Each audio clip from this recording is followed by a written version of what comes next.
जय हिंद प्यारे दोस्तों। मैं एस के आर्या बीपीएससी जी के वर्ल्ड में आप लोग का हार्दिक स्वागत करता हूं। दोस्तों हम लोग एनसीईआरटी सीरीज में क्लास 6 के हिस्ट्री सेक्शन में आज हम लोग अध्याय 10 देखेंगे।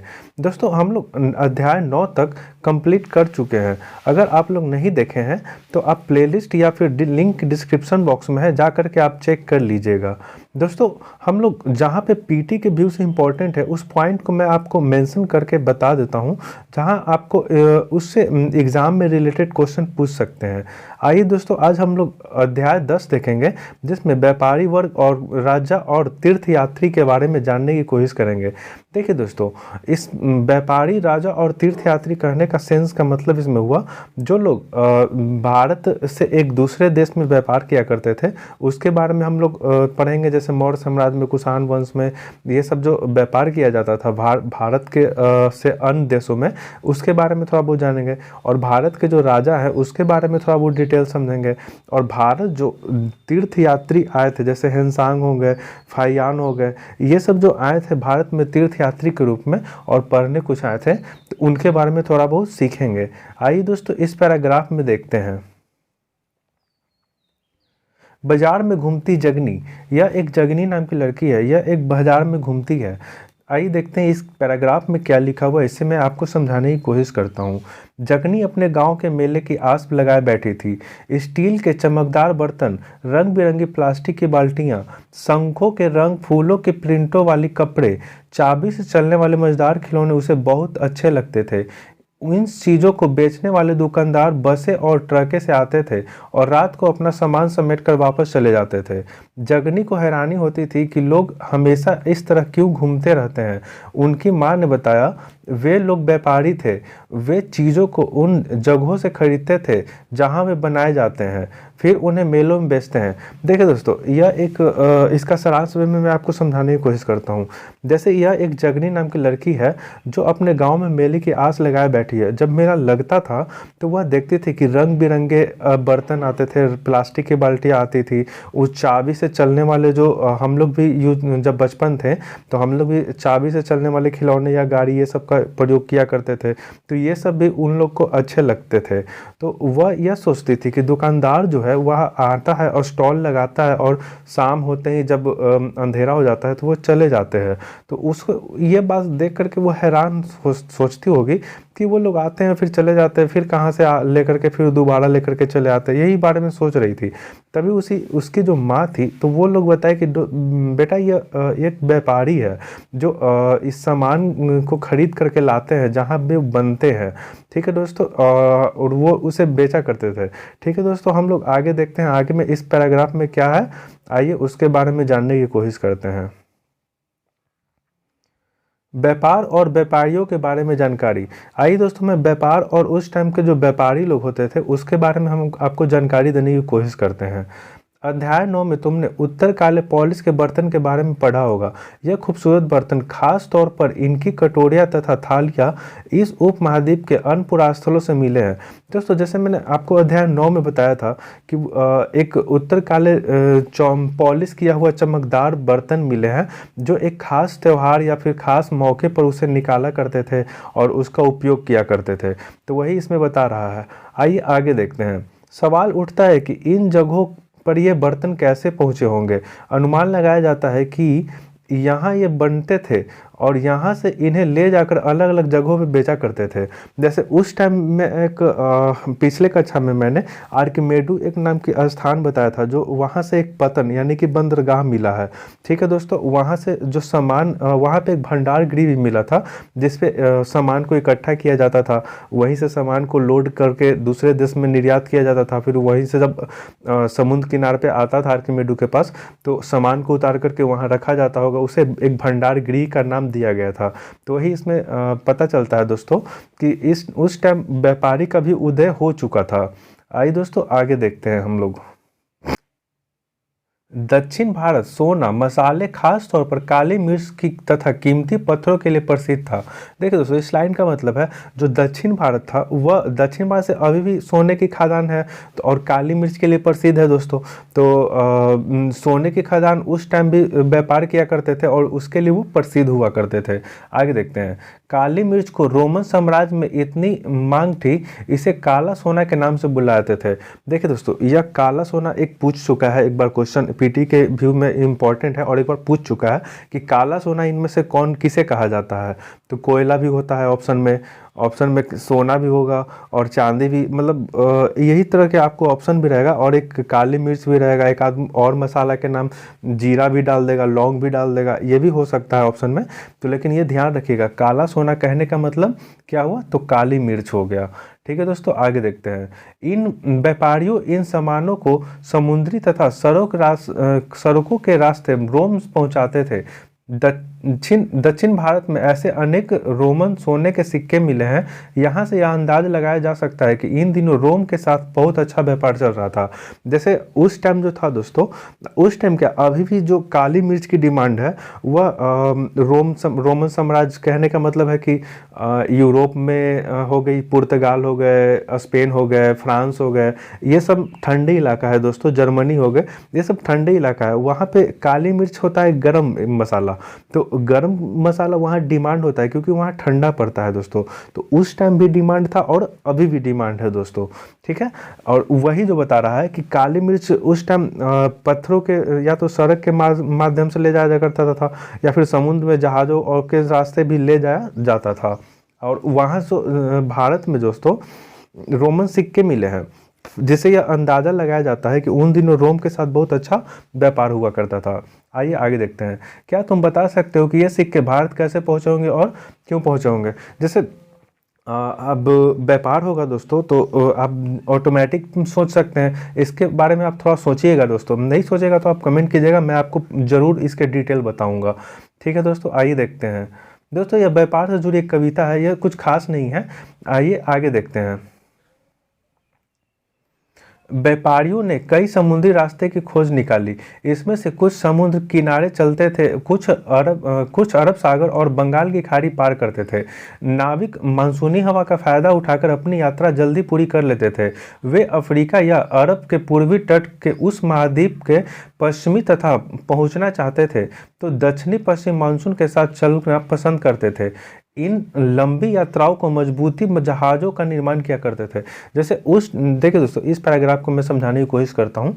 जैसे कह रहा है, ये जो व्यापारी लोग थे वह कई समुद्र मार्ग की खोज निकाले थे उस टाइम, और कुछ जो थे समुद्र के किनारे किनारे ही चला करते थे, और कुछ जो है अरब सागर और बंगाल की खाड़ी पार करना चाहते थे। और जो नाविक होता है, नाविक समुद्र में या तो अगर उन लोग के पास उतना तो मशीन था नहीं जिससे मशीन को हवा को गति के विरुद्ध चल सके, तो उस टाइम क्या करते थे दोस्तों कि हवा के सहारे ही फायदा उठाकर और जल्दी पहुंचा करते थे, हवा का यूज प्रॉपर यूज किया करते थे। ठीक है दोस्तों, आइए आगे देखते हैं। समुद्र तट से लगे राज्य। दोस्तों आप कमेंट करके बताइएगा कि भारत के कितने राज्य हैं जो समुद्र से सटे हुए हैं, और ये कमेंट करके बताइएगा ताकि मुझे पता चलेगा कि आप लोग कितने अवेयर हैं। और यह क्वेश्चन जो मैं आपको भी पूछा, यह क्वेश्चन पीटी में पूछ चुका है, इसलिए मैं आपसे भी पूछने की कोशिश किया हूँ, आप बताने का आंसर देने की कोशिश कीजिएगा दोस्तों। आइए इस पैराग्राफ से समझने की कोशिश करते हैं। भारतीय उपमहाद्वीप के दक्षिणी भाग बड़ा तटीय प्रदेश है। इनमें सबसे बहुत पहाड़ तथा और नदी के मैदान है। नदियों के मैदान इलाके में कावेरी का मैदान सबसे उपजाऊ मिट्टी है। मैदानी इलाकों तथा तटीय इलाकों के सरदार और राजाओं के पास धीरे धीरे काफ़ी संपत्ति और शक्ति होती गई। जैसे इस पैराग्राफ से समझाने की कोशिश मैं करता हूँ। दक्षिणी भाग, भारत के दक्षिणी भाग कहने का मतलब कह रहा है कि जो द्रविड़ जो भाषा के लोग रहा करते थे, जैसे उसमें हो गई गुजरात, महाराष्ट्र, आंध्र प्रदेश, केरल, तमिलनाडु, ये सब जो क्षेत्र है दोस्तों, वो सब के बारे में बता रही है। और उस उधर दक्षिणी भाग में आप जानते हैं जो गोंडवाना लैंड उससे बोला करते हैं, वहाँ पहाड़ और पठार भी है। और कावेरी नदी दक्षिण भारत की गंगा भी कहा जाती है दोस्तों। दक्षिण भारत की गंगा किसे कहते हैं, तो कावेरी नदी को कहते हैं। तो उसका जो कावेरी नदी का भाग है दोस्तों, वह काफ़ी उपजाऊ मिट्टी, उपजाऊ इलाका मान सकते हैं। ठीक है दोस्तों। और जो समुद्र के किनारे जो तटीय भाग में क्षेत्र थे और वहाँ पे जो लोग रहते थे, उनके जो राजा थे, वह व्यापार जब होते थे दोस्तों उस टाइम, तो टैक्स के रूप में लिया करते होंगे, जिससे वह काफ़ी अमीर होते चले गए थे। ठीक है, आगे देखते हैं दोस्तों। संगम कविताओं में मुवेदार की चर्चा मिलती है। यह एक तमिल शब्द है जिसका अर्थ मुखिया है। इसका प्रयोग तीन शासकों के परिवारों के मुखियों के लिए किया गया है। देखिए दोस्तों, जैसे मैं एक लाइन और है, इसे समझाने की कोशिश करता हूँ। जैसे इसमें कह रहा है कि संगम कविता में एक मुवेदार की चर्चा मिलती है, जिसका क्या अर्थ होता है, तीन मुखिया। ठीक है दोस्तों, ये ध्यान रखिएगा, मुवेदार मतलब क्या होता है, तो मुखिया, और इसका प्रयोग शासक के परिवारों की मुखिया के लिए किया गया था। जैसे वह तीन मुखिया कौन कौन थे, इसके बारे में भी डिटेल किया गया है दोस्तों। तो वह थे चोल, चेर, पांड्य। और आपको पता ही होगा दोस्तों कि दक्षिण भारत में सबसे प्रमुख शासक कौन थे, तो चोल थे, चेर थे और पांड्य थे दोस्तों। ठीक है, आइए आगे देखते हैं। जो करीब 2300 साल पहले दक्षिण भारत में काफ़ी शक्तिशाली माने जाते थे। 2300 साल पहले दोस्तों, 2300 साल पहले उत्तर भारत में कौन से शासक साम्राज्य का विकास हुआ था दोस्तों, ये कमेंट करके बताइएगा। मैं आपको इस चैप्टर के पहले पढ़ा चुका हूँ, कौन वंश का सबसे शक्तिशाली शासक का उदय हुआ था उस टाइम 2300 साल पहले। आइए दोस्तों आगे देखते हैं। इन तीन मुखियों के दो दो सत्ता केंद्र थे। इनमें एक तटीय हिस्सा और दूसरा अंदरूनी हिस्सा थे। इस तरह 6 केंद्रों में 2 बहुत महत्वपूर्ण केंद्र थे। एक चोल का पतन पुहाड़ कावेरीपट्टनम, दूसरा पांड्य की राजधानी मदुरै थी। जैसे वह जो तीन चोल, चेर और पांड्य थे दोस्तों, उनमें दो दो सत्ता का प्रमुख केंद्र था, जिसमें पहला था अंदर का भाग और दूसरा जो तटीय भाग है उसको दोस्तों कह रहा है। जैसे वो दो जो केंद्र हुए यानी कि 3 शासक हुए, तो 3 दूना का 6 केंद्र हो जाएगा दोस्तों। तो वही उसमें बता रहा है। जो चोल का था एक पुहर था या कावेरीपट्टनम जिसे कहते हैं, और दूसरा था पांड्य की राजधानी मदुरै। ध्यान रखिएगा दोस्तों, पांड्य की राजधानी कहाँ है, तो मदुरै है। यह क्वेश्चन पूछ चुका है बहुत बार कि पांड्य की राजधानी कहाँ है, मदुरै। ठीक है, ध्यान रखिएगा। आइए आगे देखते हैं। ये मुखिया लोगों को नियमित कर बजाय उपहारों की मांग किया करते थे। कभी कभी ये सैनिक अभियानों पर भी निकला करते थे और आसपास के इलाके में शुल्क वसूल कर लाते थे।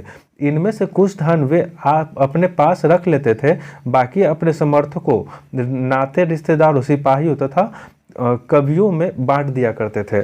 जैसे इस पैराग्राफ में समझने की कोशिश करूं तो इसमें कह रहा है दोस्तों कि जो लोग वहाँ के मुखिया थे वह कर लेने के बजाय वह उपहार मांगा करते थे। ठीक है, और कभी कभी जो वो लोग होते थे अपने सैनिकों को साथ अभियान पे निकला करते थे, और जब निकलते थे अभियान पे तो कुछ शुल्क वसूल कर लाया करते थे, जिससे वह शुल्क जब उन्हें मिलता था तो अपने समर्थकों को और अपने समर्थन में मिलाने के लिए उनको पैसा दिया करते थे, और सिपाही को भी बीच में जो बचता था उन्हें बांट दिया करते थे ताकि वो उनका साथ न छोड़े।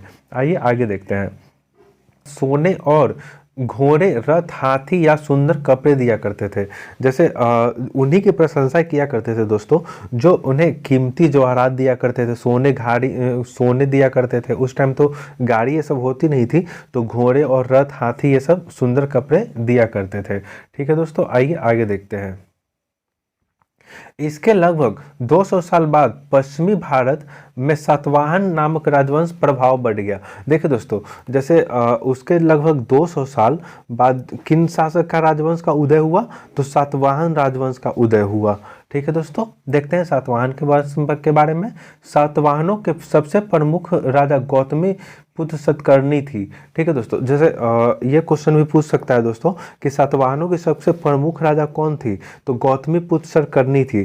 तो गौतमी पुत्र कहने का मतलब यह मातृ प्रधान राज्य था दोस्तों, यानी कि वंश जो था यह मातृ प्रधान था, क्योंकि इसमें उनके माता का नाम लगा हुआ है। आइए आगे देखते हैं।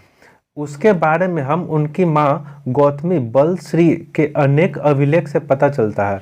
जैसे उसके बारे में हमें जानकारी किससे पता चलता है दोस्तों, तो उसकी जो गौतमी बलश्री के एक अभिलेख है उससे हमें पता चलता है। आइए आगे देखते हैं। वह और अन्य सभी सातवाहन शासकों दक्षिणापथ के स्वामी कहे जाते थे। ये क्वेश्चन भी एक बार पूछ चुका है दोस्तों पीटी में कि दक्षिणापथ के स्वामी किन्हें कहा जा सकता है, किन्हें कहा जाता है, तो वो सातवाहन के शासकों को कहा जाता था। क्या कहा जाता था, दक्षिणापथ के स्वामी। ठीक है दोस्तों, आइए देखते हैं आगे। दक्षिणा पथ का शाब्दिक अर्थ दक्षिण की ओर आने वाला रास्ता होता था। पूरे दक्षिण क्षेत्र के लिए यह एक यही नाम प्रचलित था। श्री सतकर्णी ने पूर्वी पश्चिमी तथा दक्षिणी तटों पर अपनी सेनाएं भेजी है। जैसे उस टाइम दक्षिणा पथ का अर्थ इसमें आपको तो समझ में आ ही गया होगा दोस्तों कि दक्षिणा पथ, दक्षिणा मतलब दक्षिण की ओर, पथ, पथ मतलब रास्ता। तो दक्षिणा पथ कहने का सेंस हो गया कि दक्षिण की ओर जाने वाले रास्ता से।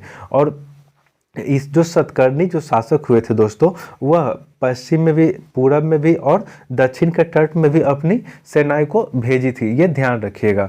आइए दोस्तों देखते हैं, इसमें क्वेश्चन है, क्या तुम बता सकते हो कि सतकर्णी तटों का नियंत्रण क्यों करना चाहते थे?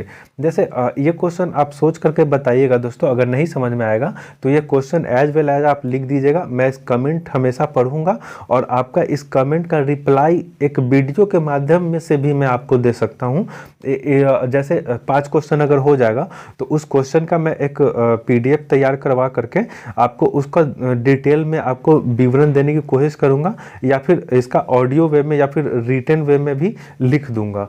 ठीक है दोस्तों, आइए देखते हैं आगे। आइए देखते हैं रेशम मार्ग की कहानी। दोस्तों इस पैराग्राफ से हम लोग यह समझेंगे कि रेशम मार्ग का निर्माण कब हुआ था, रेशम जो रेशम है तो रेशम से कपड़े कैसे बनाए गए, इसके और कहाँ पे विकसित हुई रेशम का सबसे पहले, इसके बारे में हम लोग थोड़ा बहुत जानेंगे। आइए दोस्तों देखते हैं। कीमती चमकीले रंग के और चिकनी मुलायम बनावट की वजह से रेशमी कपड़े अधिकांश समाज में बहुमूल्य माने जाते हैं। रेशमी कपड़ा तैयार करना एक जटिल प्रक्रिया है। रेशम के कीड़े से कच्चा रेशम निकालकर सूत कटाई और फिर कपड़े बुना करते थे। जैसे रेशम का जो कपड़ा है दोस्तों, वह बहुत ही मुलायम हुआ करते थे, जिसके कारण समाज में अधिक पसंदीदा हो गई थी और उसका डिमांड अधिक होने के कारण वह बहुमूल्य भी हो गया था। जैसे रेशम का तैयार करने का एक प्रक्रिया जो है दोस्तों, वह बहुत ही जटिल होता है। जैसे मैं आपको बताना चाहूँ, एक रेशम का कीड़ा होता है दोस्तों, जो शहतूत के पत्ती पे रहता है और वहीं पे वह जो वो मेटिंग करती है दोस्तों, उसी से रेशम का निर्माण किया जाता है। ठीक है दोस्तों, आइए आगे देखते हैं। रेशम बनाने की तकनीक का आविष्कार सबसे पहले चीन में करीब 7000 साल पहले हुआ था। देखिए दोस्तों, ये क्वेश्चन पूछ सकता है लेकिन कुछ खास इंपॉर्टेंट नहीं है। ठीक है, ये पूछ सकता है कि रेशम का निर्माण सबसे पहले कहाँ हुआ, ये पूछ सकता है। तो सबसे पहले चीन में हुआ था और मैं आपको बता दूं, इसमें दिया हुआ है कि 7000 साल पहले उन लोग विकसित किया था इस तरकीब को। आइए देखते हैं। इस तकनीकों को उन्होंने हजारों साल बाकी दुनिया से छिपाए रखा, पर चीन के पैदल घोड़े या ऊंट पर कुछ लोग दूर दराज जो शहर दूर दूर जो जगहों पर जाया करते थे दोस्तों, वह अपने साथ रेशमी कपड़ा ले जाया करते थे। जिन रास्ते से वे लोग यात्रा करते थे उन्हें रेशम मार्ग या सिल्क रूट का नाम से प्रसिद्ध हो गया। जैसे वह जो तकनीक 7000 साल पहले विकसित किए थे दोस्तों, वह कई हजार साल पहले तक उन्हें कई अलग दुनिया जो थे, जैसे अलग दुनिया कहने का सेंस है कि अलग देश से वह छुपाए रखे थे इस तकनीक के बारे में। और लेकिन जब वह धीरे धीरे एक जगह से दूसरे जगह जाया करते थे तो अपने साथ कपड़े ले जाया करते थे, जिनसे वह फेमस हो गई थी, प्रसिद्धि हो गई थी। और वह दोस्तों इसमें बता रहा है कि जिस रूट के से रेशम का व्यापार किया करते थे, उसी को सिल्क रूट या सिल्क मार्ग यानी कि रेशम मार्ग का नाम पर से प्रसिद्ध हो गया था दोस्तों। आइए आगे देखते हैं।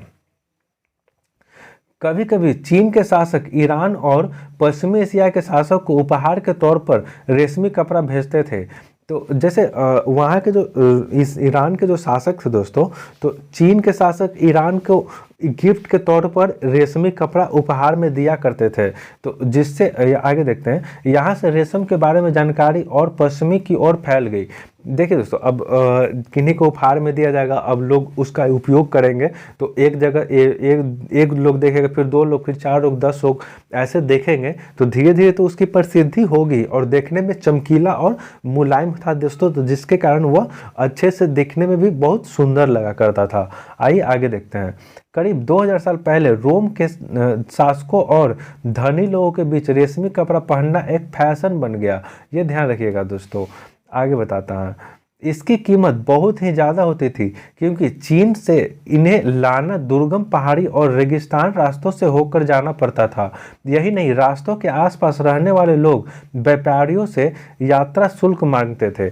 जैसे वहाँ के जब धीरे धीरे प्रचलित होगी दोस्तों, तो वहाँ जो एक धनी लोग, अमीर लोग हुआ करते थे, तो वह रेशमी कपड़ा पहनना एक फैशन समझ गए थे, और वह फैशन समझ गया तो धीरे धीरे डिमांड भी हो गया था दोस्तों। और जब एक यहाँ चीन से दूसरे देश ईरान जब भेजा करते थे, तो पहले तो समुद्री मार्ग थी नहीं, तो यह पहाड़ी और दुर्गम रास्तों से हो करके जाया करते थे, जिसके कारण उन लोग को जाने जाने में कठिनाइयाँ हुआ करती थी। और उसे यही अपना परिश्रम के चलते उन लोग पैसा अधिक दिया करते थे।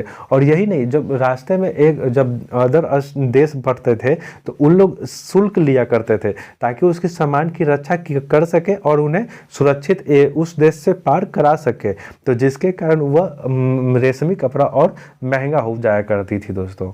आगे देखते हैं। मानचित्र को देखो, इसे शुल्क रूट तथा उसकी शाखाओं को दिखाया गया है। कुछ शासक इसके बड़े बड़े हिस्सों पर अपना नियंत्रण करना चाहते थे, क्योंकि इस रास्ते पर यात्रा कर रहे व्यापारियों से उन्हें कर वसूल तोहफे के जरिए लाभ मिला करते थे। इसके बदले ये शासक इन व्यापारियों को अपने अपने राज से गुजरने वक्त लुटेरे के आक्रमण से सुरक्षा दिया करते थे। जैसे अभी मैंने वही बताया था दोस्तों कि जिस रूट से जाया करते थे दोस्तों, तो वहाँ के जो शासक लोग हुआ करते थे, उन्हें उनसे कर वसूला करते थे, और कर वसूलते थे और साथ में उसकी सुरक्षा दिया करते थे, ताकि ये लोग सुरक्षित जा सके और आ सके, और उन्हें उनके राज को कर की वृद्धि हो सके। आइए आगे देखते हैं। सिल्क रूट पर नियंत्रण करने वाले शासकों को सबसे प्रसिद्ध कुषाण थे। करीब 2000 साल पहले मध्य एशिया तथा पश्चिमोत्तर भारत पर इनका शासन था। जैसे सिल्क रूट का नियंत्रण करने वाले सबसे प्रसिद्ध शासक कौन थे दोस्तों, तो वो कुषाण था। कौन से वंश के, तो ये कुषाण वंश के शासक कनिष्ठ थे दोस्तों। ठीक है, आगे देखते हैं। पेशावर और मथुरा इनके दो प्रमुख शक्तिशाली केंद्र थे। तक्षशिला भी इनके ही राज्य का हिस्सा था। इसके शासनकाल में सिल्क रूट एक शाखा मध्य एशिया से होकर सिंधु नदी के मुहाने के पतनों तक जाती थी। जैसे जो उस टाइम था दोस्तों, पेशावर और मथुरा, पेशावर कहाँ है वर्तमान में, तो पेशावर कहने का मतलब पाकिस्तान में, और मथुरा कहाँ है दोस्तों, तो मथुरा यूपी में। यानी कि यूपी और पाकिस्तान से होते हुए वह पश्चिमी के क्षेत्र में जाया करते थे। ठीक है, और यह एक सिंधु नदी का मुहाना था दोस्तों, वहाँ पे भी एक पतन हुआ करती थी, जिसके बंदरगाह कहते हैं। तो वहाँ भी उन लोग उस रास्ते से भी जाया करते थे। फिर आगे देखते हैं दोस्तों। फिर यहाँ से जहाज़ों द्वारा रेशम पश्चिमी की ओर रोमन साम्राज्य तक पहुँचता था। इस उपमहाद्वीप के सबसे पहले सोने के सिक्के जारी करने वाला शासक कुषाण थे। सिल्क रूट पर यात्रा करने वाले व्यापारियों का उपयोग किया करते थे। जैसे ये ध्यान रखिएगा दोस्तों, ये क्वेश्चन बहुत बार पूछ चुका है कि सोने के सिक्के सबसे पहले कौन शासक जारी किए, तो सबसे पहले सोने के सिक्के कुषाण वंश के शासक जारी किए थे। ठीक है, उन लोग जो सिल्क रूट पर यात्रा किया करते थे, तो वह सिंधु नदी का भी प्रयोग किया करते थे, और जो कुषाण वंश के शासकों द्वारा स्वर्ण सिक्के जारी किए गए थे, उसका उपयोग किया करते थे दोस्तों। आगे देखते हैं। यह एक क्वेश्चन है, सिल्क रूट पर गाड़ियों का उपयोग क्यों कठिन होता था। चीन के समुद्र के रास्ते भी रेशम का निर्यात होता था। मानचित्र में ढूंढने के लिए कह रहा है, समुद्र के रास्ते रेशम भेजने से क्या सुविधाएं और समस्याएं आती थी।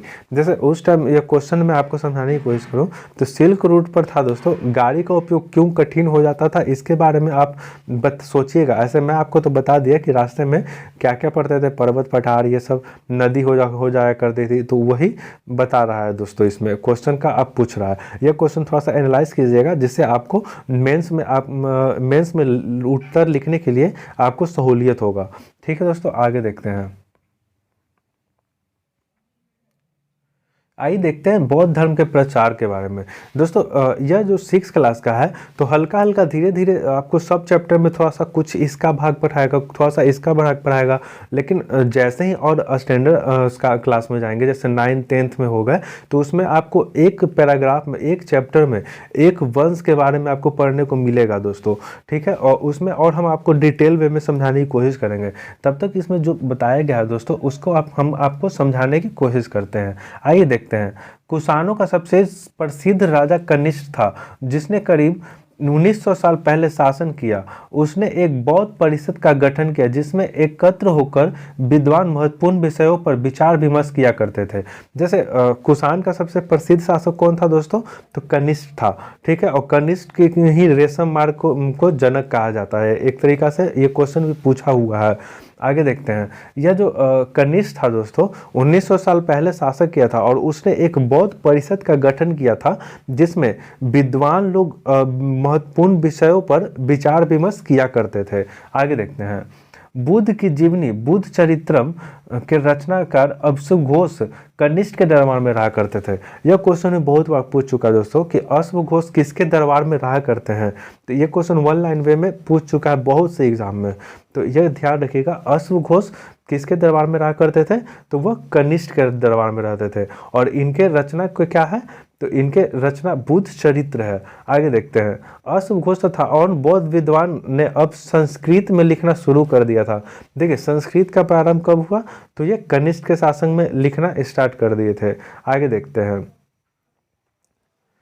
इस बौद्ध धर्म की एक नई धारा महान शाखा का विकास हुआ। जैसे कनिष्क के समय बौद्ध धर्म का एक नई शाखा का प्रारंभ हो गया, जैसे उसे महायान कहते हैं। जैसे पहले था बौद्ध धर्म की एक ही शाखा थी दोस्तों, जिसे सिर्फ क्या कहा जाता था कि आइए बौद्ध की ये अनुयायी हैं। लेकिन धीरे धीरे कनिष्क के शासन में एक महायान शाखा का विकास हो गया। यह क्वेश्चन एक बार पूछ चुका है बीपीएससी में ही दोस्तों, शायद 2016 या 17 में पूछा गया है कि महायान शाखा का विकास किस शासक के समय हुआ है दोस्तों। तो यह क्वेश्चन पूछ चुका है, इसलिए आप इसे इम्पोर्टेंट करके ध्यान रखिएगा दोस्तों। आगे देखते हैं। इसकी ये 2 मुख्य विशेषताएं थी। पहली, मूर्तियों की बुद्ध की उपस्थिति सिर्फ कुछ संकेतों के माध्यम से दर्शाई जाती है, और मिसाल के तौर पर उनका निर्वाण प्राप्ति को पीपल के पेड़ की मूर्ति द्वारा दर्शाया जाता था।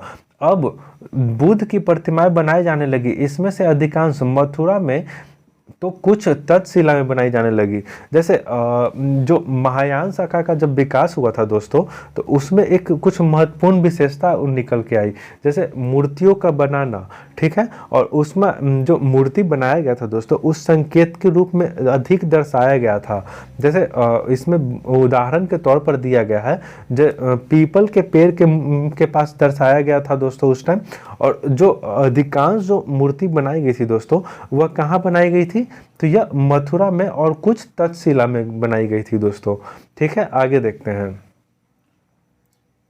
देखिए दोस्तों, पहला तो बताया, और दूसरा परिवर्तन बोधिसत्व में आस्था को लेकर आया था। जैसे पहला तो एक उस ग्रुप में चेंज होगी दोस्तों, और दूसरा क्या हुआ? तो उसकी आस्था में चेंज आ गया था दोस्तों। देखते हैं इसमें क्या चेंजिंग आया था। बोधिसत्व उन्हें कहते हैं जो ज्ञान प्राप्ति के बाद एकांतवास करते हुए ध्यान साधना कर सकते हैं, लेकिन ऐसा करने के बजाय वे लोग शिक्षा देना और मदद करने के लिए सांस्कारिक परिवेश में ही ठीक समझने लगे। जैसे उस टाइम थे जो बौद्ध के अनुयायी थे दोस्तों, तो उसको बारे में बता रहा है कि वह जो पहले थे तो एकांतवास ही करते हुए और ध्यान और साधना किया करते थे। लेकिन यह जो नई आस्था निकली तो उनका कहना था कि शिक्षा देना और लोगों को मदद करना और सांसारिक परिवेश को उसको ठीक से समझाना। ठीक है दोस्तों, आगे देखते हैं। धीरे धीरे बोधिसत्व की पूजा लोकप्रिय हो गई और पूरे मध्य एशिया, चीन के बाद कोरिया तथा जापान तक फैल गई। देखिए दोस्तों, उस टाइम कितना ये बौद्ध धर्म का प्रचार प्रसार हुआ था। चीन में तो हुआ ही हुआ, साथ में दक्षिण कोरिया, उत्तर कोरिया, जैसे अभी तो है उत्तर कोरिया और दक्षिण कोरिया, उस टाइम कोरिया ही राज्य कहा जाता था, और कोरिया के बाद जापान हुआ करते हैं। तो ये सब प्रशांत महासागर के एक देश है दोस्तों, तो उसी में वहाँ तक फैल गई थी दोस्तों बौद्ध का। ठीक है, आइए आगे देखते हैं। आगे देखने से पहले यहाँ एक कुछ लिखा हुआ है दोस्तों, इसको देख लेते हैं एक बार। सांची के स्तूप को एक मूर्ति का चित्र, यहाँ एक वृक्ष और उसके नीचे खाली आसान को देखो। मूर्तिकार ने यह बताने की खुदाई करके यह मूर्ति बनाई कि बुद्ध की ज्ञान की प्राप्ति इसी वृक्ष के नीचे बैठकर ध्यान करते हुए हुई है। जैसे यह है दोस्तों एक पीपल का वृक्ष, देखिए यह जो है यह पीपल का वृक्ष है और यही वृक्ष के नीचे जो भगवान बुद्ध को ज्ञान की प्राप्ति हुई थी, इसी के बारे में वह दर्शा रहा है दोस्तों। आइए आगे देखते हैं। बौद्ध धर्म का प्रचार पश्चिमी और दक्षिण भारत में हुआ। यहाँ बौद्ध भिक्षुओं के रहने के लिए पहाड़ों तथा दर्जनों गुफाएं खोदी गई थी। जैसे बौद्ध धर्म का जब प्रचार तेजी से फैला दोस्तों, तो पश्चिमी और दक्षिण भारत में जो उनके अनुयायी लोग रहते थे, वह कहाँ, उन लोग को रहने का स्थान कहाँ हुआ करते थे, तो पहाड़ों और दर्जनों गुफाओं में। जैसे इसके शायद मैं आपको थर्ड या फोर्थ चैप्टर में बताया था दोस्तों, जिसमें बौद्ध के जो अनुयायी लोग रहा करते थे, उस स्थान को क्या कहते थे, तो उन्हें बिहार कहा करते थे। ठीक है, ये क्वेश्चन ध्यान रखिएगा, ये क्वेश्चन कभी कभी पूछ देता है दोस्तों। आइए आगे देखते हैं। इसमें से कुछ गुफाएं राजा और रानियों के आदेश पर बनाई गई, तो कुछ व्यापारी तथा कृषकों द्वारा। इसमें से ज्यादातर गुफाएं पश्चिमी घाट के दर्रे पर बनाई जा गई। दक्कनों के शहरों और तटों के समृद्ध बंदरगाहों और जोड़ने वाले सड़कों भी इन्हीं दर्रों से होकर गुजरती थी। ऐसा लगता है कि यात्रा करने वाले व्यापारी इन गुफाओं में मठों को विश्राम के लिए रुकते थे।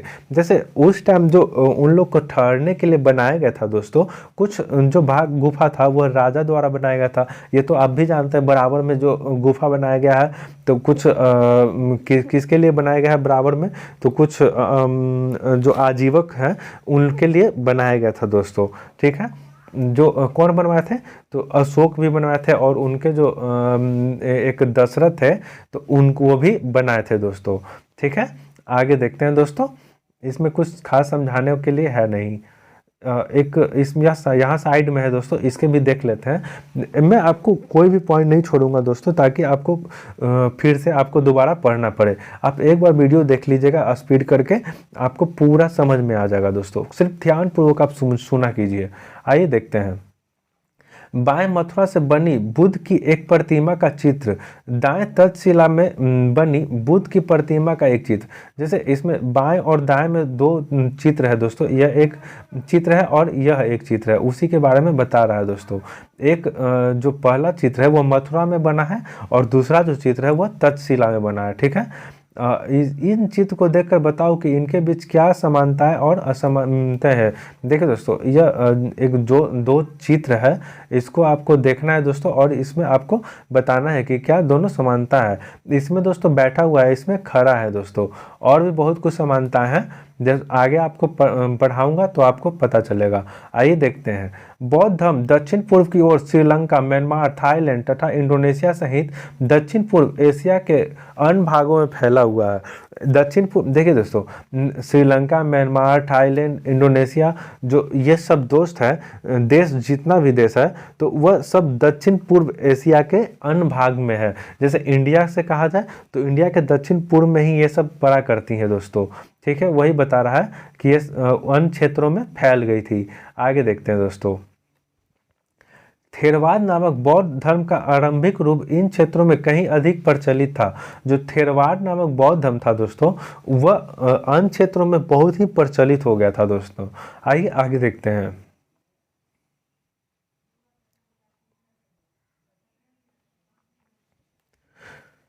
तीर्थयात्रियों की जिज्ञासा, जैसे तीर्थयात्रियों की जिज्ञासा था दोस्तों, उसके बारे में अब यहाँ से हम लोग तीर्थ यात्रा जो आए थे उनके बारे में हम लोग पढ़ना स्टार्ट करेंगे। आइए देखते हैं। व्यापारी कबीलों में तथा जहाज़ों पर दूर दूर जाया करते थे। बहुत से तीर्थयात्री भी उनके साथ यात्रा पर निकल जाया करते थे। देखिए दोस्तों, जो तीर्थयात्री थे वह व्यापारी लोग जब जाया करते थे, उन लोग के साथ ही तीर्थ यात्रा पे उन लोग निकल पड़ा करते थे। आइए तीर्थयात्री किन्हें कहते हैं उसको हम देख लेते हैं एक बार। तीर्थयात्री वे स्त्री या पुरुष होते थे जो प्रार्थना के लिए पवित्र स्थान की यात्रा किया करते थे। ठीक है दोस्तों, तीर्थयात्री किन्हें कहते हैं? जो पवित्र स्थानों की ढूंढा करते थे, जो हमें उन्हें प्रार्थना में किया जा सके जहाँ पे। ठीक है, आइए आगे देखते हैं। आइए देखते हैं दोस्तों, इस तरह भारत की यात्रा पर आए चीनी बौद्ध यात्री फाहियान द्वारा काफ़ी प्रसिद्ध है। जो चीनी बौद्ध यात्री फाहियान थे दोस्तों, वह काफ़ी प्रसिद्ध थे दोस्तों। आगे देखते हैं, करीब 1600 साल पहले आए स्वान-सांग कहने का मतलब हेनसांग वह कब आए थे? तो लगभग 1400 साल पहले भारत आए थे। उनके करीब 50 साल बाद इत्सिंग आया था। जैसे देखिए दोस्तों, 1600 साल पहले कौन आए थे? तो फाहियान आए थे। और 1400 साल पहले हेनसांग आए थे। और 50 साल बाद उसके, जैसे 1400 साल के पहले से के बाद, यानी कि लगभग 13 साढ़े 1300 साल पहले की बात है, कौन आए थे? तो इत्सिंग आए थे। तो ये तीनों के बारे में और डिटेल में आपको बताऊंगा नेक्स्ट चैप्टर में। ठीक है, आगे देखते हैं इसमें क्या लिखा हुआ है। सब बुद्ध के जीवनी से जुड़ी जगहों और प्रसिद्ध मठों को देखने के लिए भारत आए थे। तो उन लोग, जैसे कि पश्चिमी क्षेत्र चीन में, म्यांमार में, श्रीलंका में, जापान में, ये सभी जगह जब बौद्ध धर्म का प्रचार हुआ था दोस्तों, तो वहाँ से बौद्ध के बारे में पढ़ने की इच्छुक लोग, उनको उस धर्म के बारे में जानने के लिए बहुत से लोग भारत आए, ताकि वह जो धर्म, जब नया धर्म निकला था बौद्ध धर्म, उसके बारे में अधिक से अधिक विस्तार में जान सके। आइए आगे देखते हैं दोस्तों। इनमें से प्रत्येक तीर्थयात्री ने अपने यात्रा का विवरण लिखा है। देखिए दोस्तों, जो भी आए थे वह अपने यात्रा का विवरण लिखा था एक बुक में। उन्हें अपनी यात्रा के दौरान आए मुश्किलों के बारे में भी लिखा। इन यात्राओं में कई वर्ष लग जाते थे। जिन देशों और मठों को उन्होंने देखा, उनके बारे में उन्होंने लिखा, और किताबों के बारे में भी उन्होंने लिखा। उन्हें वे अपने साथ ले गए थे। जैसे कोई भी यात्री लोग यहाँ आते हैं दोस्तों, अभी तो इतना टेक्नोलॉजी है कि एक दिन में कहाँ से कहाँ आदमी चले जाती है, लेकिन उस टाइम क्या था दोस्तों? उस टाइम इतना टेक्नोलॉजी था नहीं, या लोग पैदल ही चला करते थे, या फिर घोड़ा से चला करते थे, उसके रथ होते थे, उस सब से ही चला करते थे। तो उन लोग को एक जगह से दूसरे जगह जाने में बहुत दिन लग जाते थे। तो वही जब जो दिन में उन लोग लग जाते थे, तो यात्रा में तो थोड़ा बहुत कठिनाई भी होगी, जो परेशानी भी होगी। तो यात्रा का अपना विवरण दिया करते थे दोस्तों। और जब यहाँ आए थे दोस्तों, तो वह यहाँ आए तो उसके बारे में किताब में वो जो देखा उन्होंने, उसके बारे में लिखा, और यहाँ से लिख करके वो अपने साथ ले गए थे दोस्तों। उम्मीद करते हैं दोस्तों आपको समझ में आ रहा होगा। देखते हैं फाहियान चीन वापस कैसे लौटा। देखिए दोस्तों, जो यात्रा विवरण वो लिखा था, वह वापस लौटने के कैसे लौटा था, उसके बारे में इस पैराग्राफ में हम लोग जानेंगे। आइए देखते हैं। फाहियान ने अपने घर चीन वापस लौटने के लिए यात्रा बंगाल से शुरू की थी। वह व्यापारियों की जहाज में चढ़ गया था। मुश्किल से 2 दिन ही चल पाए थे कि एक समुद्र में तूफान फंस गए थे। जैसे एक समुद्री तूफान था, उसमें वो फंस गए थे। व्यापारियों अपने जहाज को डूबने से बचाने के लिए उनमें अपना माल को फेंककर जहाज को हल्का करने की कोशिश करने लगे। जैसे उस टाइम था दोस्तों, तो उस टाइम इतना तो विकसित था नहीं कि एक कितना भी तूफान आ जाए तो जहाज टिका रह सकता है। तो उस टाइम जब यात्रा स्टार्ट किया था भारत से चीन जाने के लिए, तो बंगाल से यात्रा शुरू किया था, और 2-3 दिन ही चला ही था कि तूफान आ गई थी। तो तूफान आने की वजह से जो व्यापारी लोग अपना सामान लोड किए हुए थे जहाज में, तो अपना जहाज को हल्का करने के लिए सभी सामान को समुद्र में फेंक दिए। ठीक है, आगे देखते हैं। फाहियान ने अपने सामान तो फेंक दिए, पर अपनी उन पांडुलिपियों को, बुद्ध की प्रतिमा को नहीं फेंका, जिन्हें अपने साथ भारत यात्रा के दौरान संकलित की थी। अंततः 13 दिन के बाद आंधी रुकी और समुद्र का वर्णन इस प्रकार किया है। जैसे वह जो यहाँ से बुद्ध की जो सामग्री थी और पांडुलिपि थी, जिन्होंने, पांडुलिपि उन्हें कहते हैं जो लिख करके तार के, भुर्ज के तार पर लिखा करते थे दोस्तों। ये मैं आपको क्लास 1st या 2nd में ही आपको बताया था दोस्तों कि पांडुलिपि जो होता है किस चीज़ के छाल पे लिखा जाता है, तो भुर्ज नामक पेड़ के छाल पर लिखा करते थे। तो उसे वो नहीं भीगे, और किसे नहीं भीगे? तो बुद्ध के जो प्रतिमा थी। आइए देखते हैं आगे उसका जो विवरण है समुद्र असीम है, सूर्य चांद तारे की गति को देखे बिना यह पता लगा पाना असंभव है कि पूर्व किधर या पश्चिम किधर किस दिशा में है। अगर बरसात और अंधेरा हो तो जहाज की हवा भी रुख में ले जाने के लिए अलावा कोई अन्य चारा नहीं थी। जैसे समुद्र तो ये सभी जानते हैं दोस्तों कि असीम है, और सूर्य चंद्रमा और तारा न दिखे तो उसे यह पता भी ना चले कि पूरब किधर है पश्चिम किधर है। ठीक है दोस्तों, यही बताया है। आगे देखते हैं। जावा पहुंचने में उसे 90 दिन से ज़्यादा लगे थे। वहां पर 5 महीने के लिए रुका। इसके बाद दूसरे व्यापारी जहाज में चढ़कर चीन गए। जैसे हम लोग मलक्का के रास्ते ही हुआ करके जाया करते हैं, तो बीच में जावा है, जावा गर्त, सुंडा गर्त, ये सब आप जानते ही इंडोनेशिया में पड़ता है। तो जावा पहुंचने में उसे पश्चिम बंगाल से जावा पहुंचने में उसे 90 दिन लगे। और आज कितना दिन लगता है? मुश्किल से मुश्किल 10 दिन भी नहीं लगता होगा शायद, क्योंकि आज टेक्नोलॉजी भी इतना विकसित है। ठीक है, और वहाँ जब जावा पहुंचे थे दोस्तों, तो वह 5 महीने तक रुका था, और वहाँ से अन्य जो व्यापारी थे उस पर चढ़ करके गया था दोस्तों। आइए देखते हैं इसमें कुछ क्वेश्चन है। इस सब का जो क्वेश्चन है दोस्तों थोड़ा थिंक करने लायक है, क्योंकि यह मेंस में थोड़ा बहुत पूछ सकता है। जैसे अभी तो उतना मेंस के लिए इम्पोर्टेंट नहीं है, लेकिन कुछ कुछ क्वेश्चन जो है इसमें थिंक कीजिएगा तो आपको मेंस लिखने में सहूलियत होगी। आइए देखते हैं। फाहियान द्वारा तय की गई रास्ते को ढूंढो। बताओ कि फाहियान पांडुलिपि और मूर्तियों को क्यों नहीं फेंकना चाहता था। तो ये दोस्तों तो कुछ आप खुद सोच सकते हैं। ठीक है, आप सोच लिएगा। आगे देखते हैं, मैं आपको समझाने की कोशिश करता हूँ।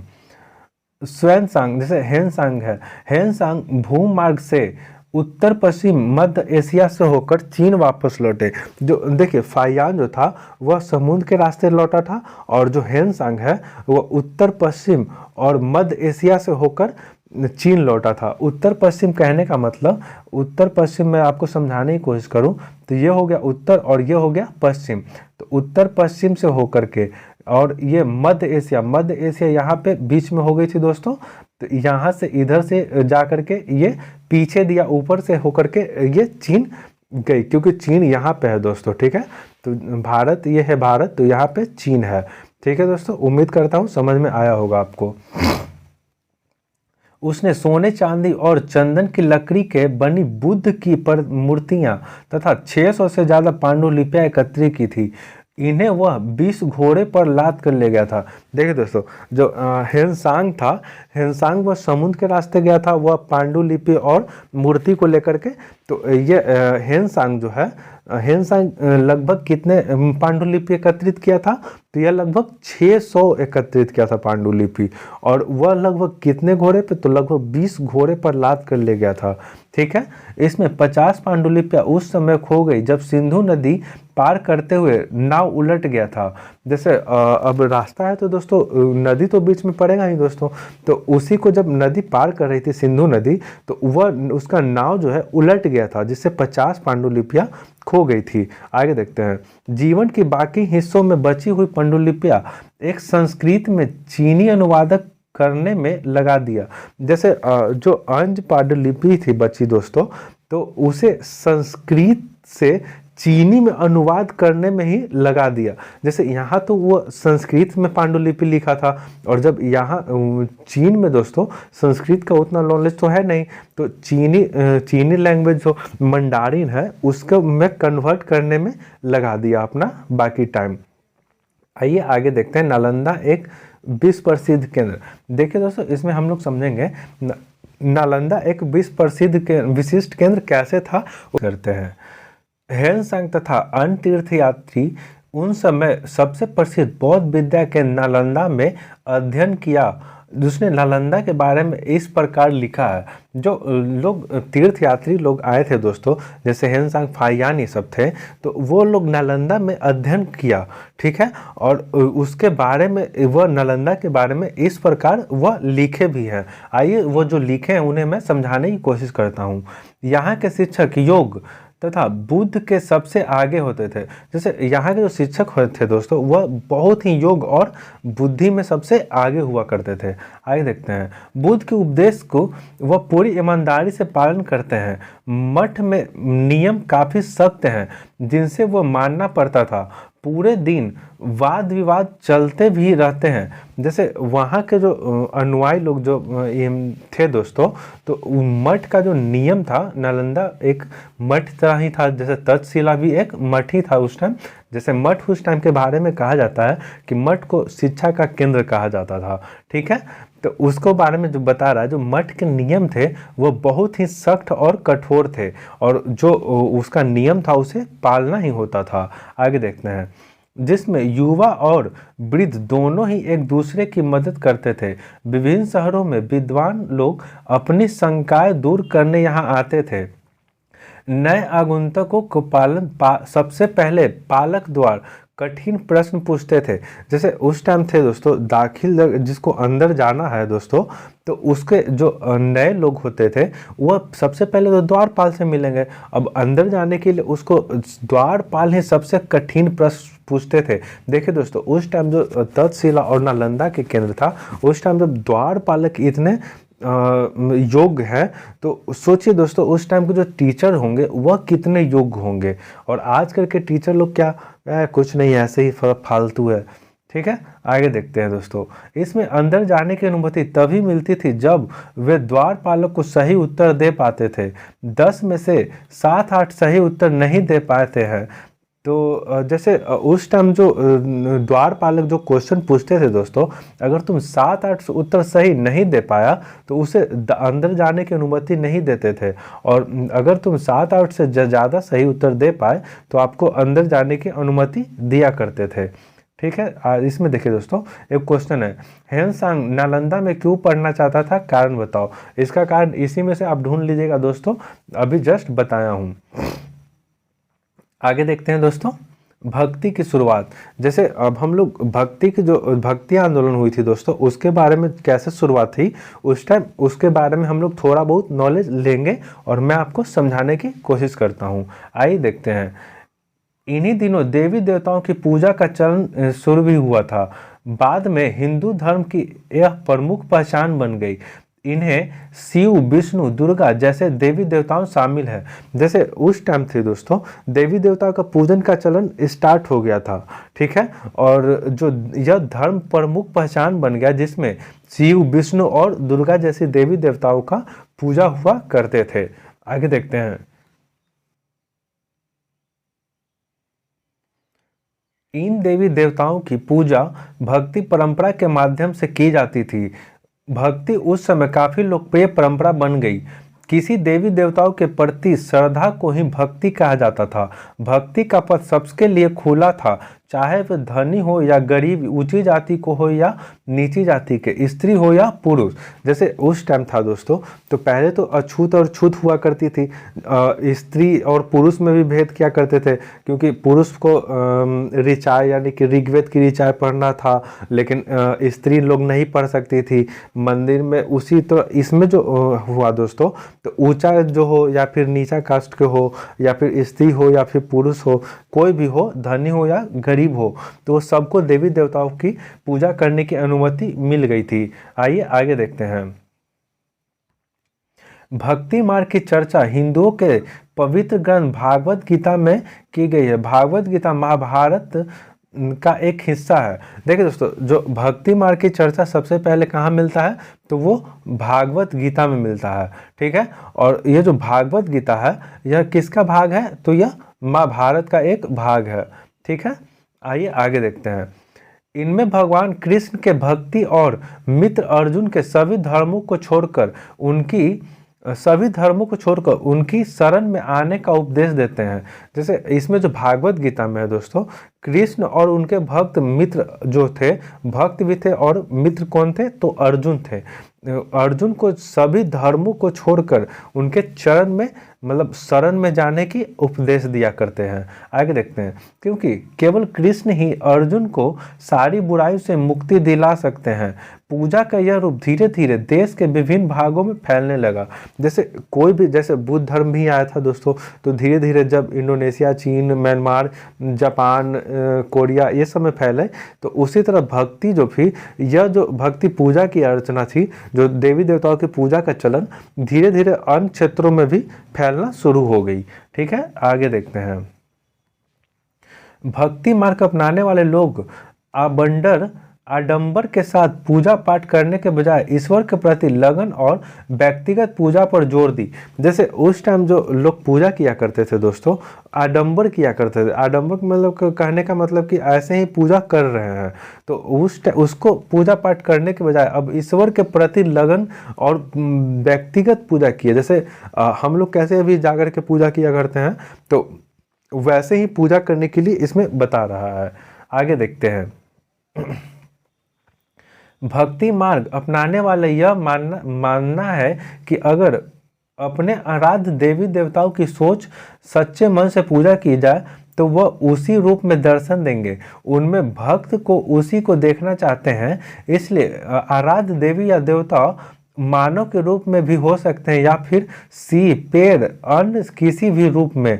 जैसे इसमें बता रहा था दोस्तों कि अगर आप सच्चे मन से किसी भगवान जी की पूजा करते हैं तो वह उसे आपको किसी भी रूप में दिख सकते हैं, या तो हो मानव के रूप में भी दिख सकते हैं या फिर किसी पशु के रूप में, फिर पेड़ पौधे या फिर किसी के भी रूप में दिख सकते हैं। जैसे आगे देखते हैं। जैसे जैसे यह विचार समाज के द्वारा स्वीकृति मिल गई, कलाकार देवी देवताओं की एक से बढ़कर एक खूबसूरत मूर्तियां तैयार करने लगे। देखिए दोस्तों, यह एक मूर्ति भी है। आइए, ये किसका मूर्ति है? तो एक सिंह का मूर्ति है। यहाँ पे एक दिया गया है दोस्तों, इसको हम देखते हैं। वारा के रूप में विष्णु एरन मध्य प्रदेश की यह शानदार मूर्ति विष्णु वराह के रूप में है। जैसे यह वराह के रूप में विष्णु को बताया है कि यह जो मूर्ति है तो वराह के रूप में यह है, और यह जो मूर्ति है एरन अभिलेख मध्य प्रदेश से मिला है। आगे देखते हैं। पुराणों के अनुसार जल में डूबी पृथ्वी को बचाने के लिए विष्णु ने वराह रूप धारण किया। यहाँ पृथ्वी को एक स्त्री के रूप में दर्शाया गया है। जैसे यह जो वराह का रूप है दोस्तों, तो वराह रूप भगवान ये विष्णु जी थे, तो वह वराह का रूप इसलिए लिए थे ताकि पृथ्वी को बचाया जा सके, और पृथ्वी को स्त्री के रूप में अभी भी देखते हैं, भारत माता बोलते हैं, तो स्त्री के रूप में दर्शाया गया है। ठीक है, आइए आगे देखते हैं। भक्ति के जो उसका शब्द का आर्थिक है उसके बारे में हम लोग समझने की कोशिश करते हैं दोस्तों। ठीक है, आइए मैं आपको समझाता हूँ भक्ति के बारे में। भक्ति भज शब्द से बना है। ये जो भक्ति है इस जब भज शब्द से बना है दोस्तों, अर्थ इसका होता है विभाजित करना या हिस्सेदारी होता है। इसका अर्थ यह है कि भक्ति भगवान और भक्त के बीच परस्पर एक अंतरंग संबंध है। जैसे इसका भक्ति का अर्थ जो भज शब्द है उससे बना है, और उसका अर्थ जो होता है दोस्तों विभाजित करना। और जैसे एक वे में समझाया जाए तो भगवान और भक्त के बीच परस्पर जो संबंध है उसको एक जगह अंतरंग करना। अंतरंग मतलब मिलाना। ठीक है, आगे देखते हैं। भक्ति भगवान और या भगवान के प्रति झुकाव है। जो भक्ति है दोस्तों वह भगवान के प्रति झुकाव है, और या फिर लगाव कह सकते हैं। भगवान का अर्थ यह भी है कि अपने ऐश्वर्य तथा सुखों को भक्त को बांटना, यानी भक्ति या भागवत अपने देवी देवताओं को भग या हिस्सेदार होते हैं। ठीक है, आगे देखते हैं दोस्तों, इसमें कुछ समझाने के लिए है नहीं। आगे देखते हैं। एक भक्त द्वारा लिखी गई कविता, ये भी कुछ खास नहीं है दोस्तों। यह कविता ये तो अब पढ़ कर क्या कीजिएगा, एग्जामिनेशन आपको निकालना है। जो वन लाइन वे में जो क्वेश्चन इंपॉर्टेंट है वही मैं आपको समझाऊं ताकि आपको जल्दी सिलेबस कंप्लीट हो। आइए देखते हैं। देवी देवताओं को विशेष सम्मान होता था, इसलिए विशेष जगहों पर ही इस मूर्तियां रखा जाती थी। इस स्थानों को ही मंदिर कहते हैं। अध्याय 12 में तुम इस मंदिर के बारे में पढ़ोगे। देखिए आर्ट एंड कल्चर में ये थोड़ा सा इम्पोर्टेंट हो जाती है दोस्तों। तो आर्ट एंड कल्चर में आपको जो 12 में है इसका विस्तार जब बताया जाएगा तो आपको बताया जाएगा कि क्या है नागर शैली, क्या है मथुरा शैली, क्या है कौन शैली। तो ये सब शैली की पंचायतन शैली, ये सब मतलब जो भी शैली है मंदिर कला के बारे में आपको समझाया जाएगा दोस्तों। आइए देखते हैं। भक्ति परंपरा के चित्रकला, शिल्प कला या फिर स्थापत्य कला के माध्यम से अभिव्यक्ति की प्रेरणा दी गई। वही जैसे आर्ट एंड कल्चर में ये सब क्वेश्चन पूछा करते हैं दोस्तों। आगे के अध्याय में आपको और अच्छे से समझाया जाएगा। आइए हिंदू के इसको हम समझाने की कोशिश करते हैं। हिंदू शब्द इंडिया शब्द की तरह ही है। जैसे यह सिंधु या इंडस नदी से निकला है। यह हिंदू जो शब्द है दोस्तों, यह इंडस नदी कहने का तात्पर्य क्या है कि जो सिंधु नदी है उससे निकला है।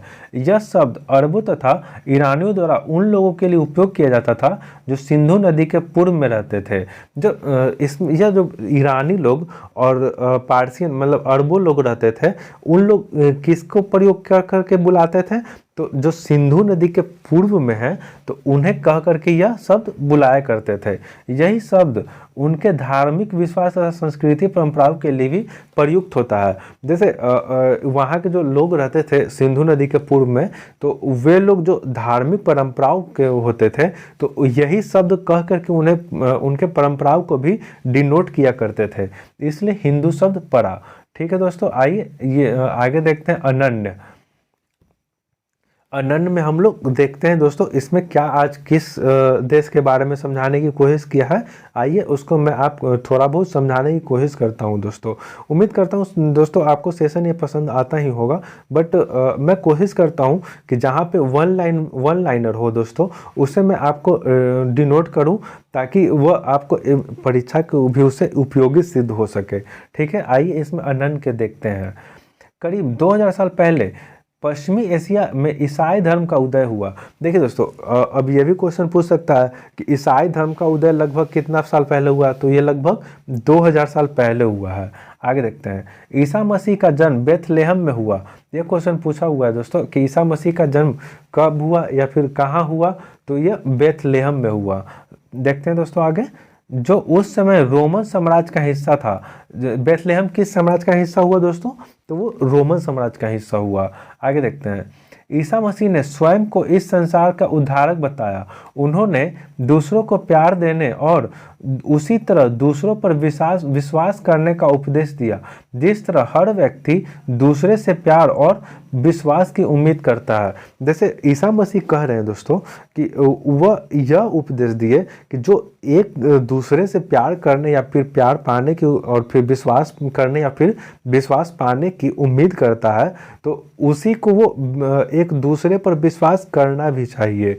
ठीक है, जैसे हम आप पे विश्वास करें दोस्तों, तो अगर आप मेरे पे विश्वास नहीं कीजिएगा तो मेरा भी विश्वास आप पे से टूट जाएगा। तो वही ईसा मसीह भी बताने की कोशिश कर रहे हैं। आगे देखते हैं, बाइबल में ईसा मसीह के उपदेश की बात लिखी है, यह इसका एक अंश दिया गया है। देखिए दोस्तों, जो ईसा मसीह के जो उपदेश हैं वह किस में संग्रह है, तो वो बाइबल में संग्रह है। ठीक है, यह क्वेश्चन पूछ सकता है कि ईसाई धर्म का पवित्र ग्रंथ कौन सा है, तो यह बाइबल ग्रंथ है। ठीक है, धन्य है वे लोग जो धर्म और न्याय के भूखे और प्यासे रहते हैं, उनकी कामना पूरी होगी। देखिए दोस्तों, ये कुछ खास नहीं है। आगे देखते हैं, जो दयालु हैं वे धन्य है क्योंकि उन्हें दया मिलेगी।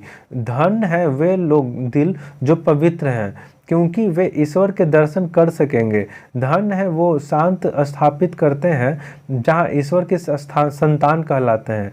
ईसा मसीह का उपदेश साधारण लोगों को पसंद आए और धीरे धीरे यह पश्चिमी एशिया, अफ्रीका तथा यूरोप में फैल गए।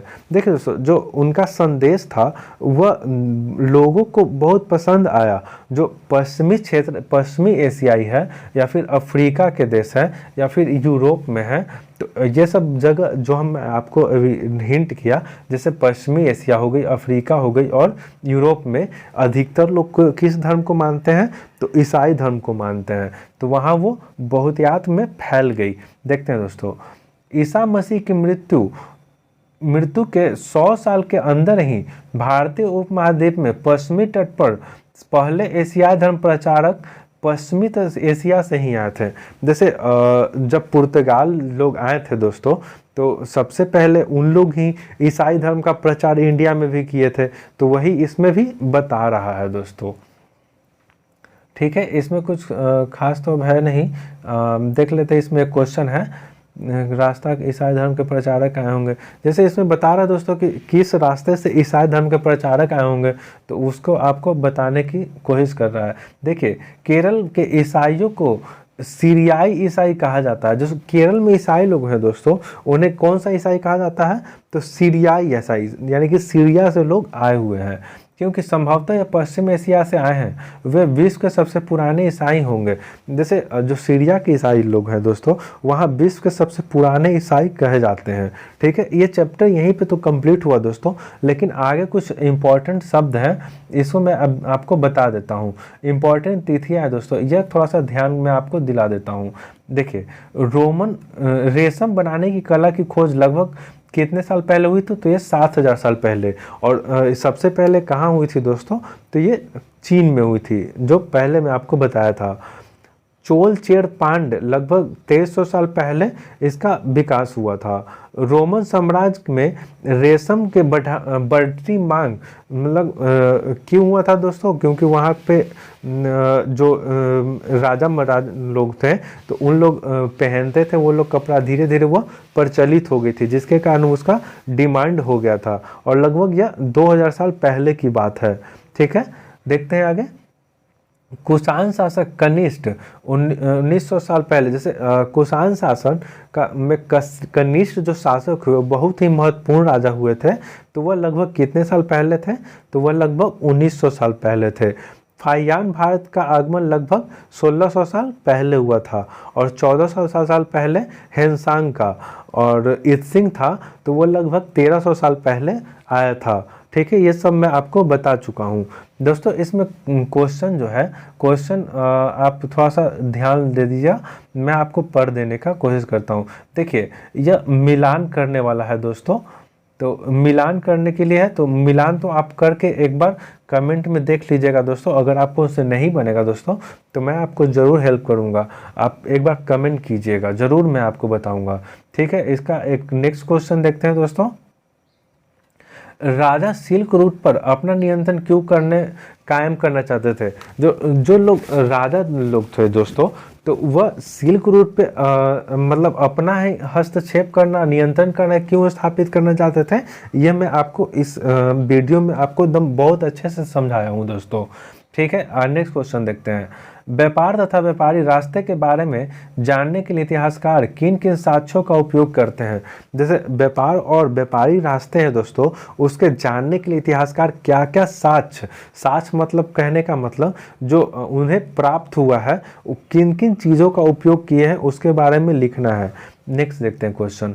भक्ति के प्रमुख विशेषताएं क्या थी? अभी जस्ट मैंने आपको बताया कि भक्ति की विशेषताएं के बारे में। ठीक है, आगे देखते हैं। चीनी या तीर्थयात्री भारत क्यों है? कारण बताना है दोस्तों। यह देखिए दोस्तों, यह धीरे धीरे अगर आप लिखने की कोशिश कीजिएगा तो आपको मेंस में आपको लिखने में कोई प्रॉब्लम नहीं होगी दोस्तों। ठीक है, अभी से आदत डाल लीजिए। नेक्स्ट देखते हैं। साधारण लोग को भक्ति के प्रति आकर्षित होने के कौन से कारण थे? जो साधारण लोग थे दोस्तों, वह भक्ति के प्रति आकर्षित क्यों हुए थे, इसके साधारण कुछ जो कारण है यह बताइए दोस्तों। मैं आपको वीडियो में बताया हूँ, एक बार अगर फिर से देख लीजिएगा दोस्तों तो आपको कंप्लीट हो जाएगा। ठीक है दोस्तों, यह वीडियो यहीं पे कंप्लीट होता है दोस्तों। तब तक के लिए जय हिंद, नमस्कार। उम्मीद करता हूँ ये सेशन आपको अच्छा लगा होगा दोस्तों।